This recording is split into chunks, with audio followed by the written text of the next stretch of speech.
Hi guys, good morning. Ngayon prepared tayo kasi may lakad tayo nga guys. Aanuhan ko guys yung ihi ng aking kapatid. Papa-examine ko ngayon dun sa Tanawan, Leyte.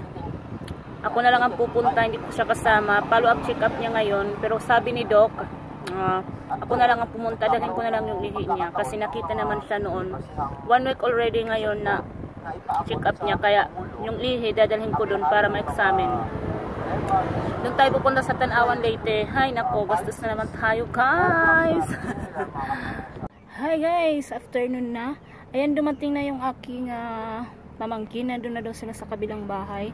Ngayon antayin ko na lang yung asawa niya guys, kasi pinapunta ko dito kasi nga mainit. Sabi ko puntahan ako dito para diretso na kami dun sa Tanawan ng aking pamangkin. Kaya antayan natin guys. Tapos update ko kayo pag nasa Tanawan na kami.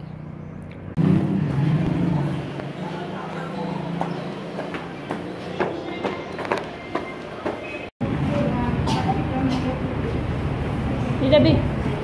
Rida abrahi.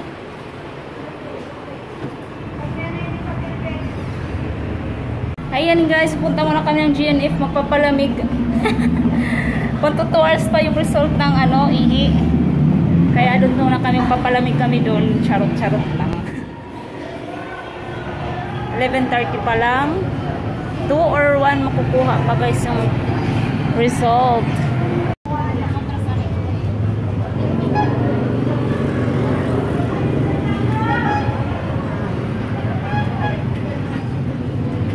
Nice.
na guys yung result ng aking brother. Hindi ko alam kung anong ibig sabihin yan yung mga yan. Sana okay lang to guys. Puro negative naman dito. Thanks God. Ano? Cut off day. Wow, nakalay. Maga sa amo.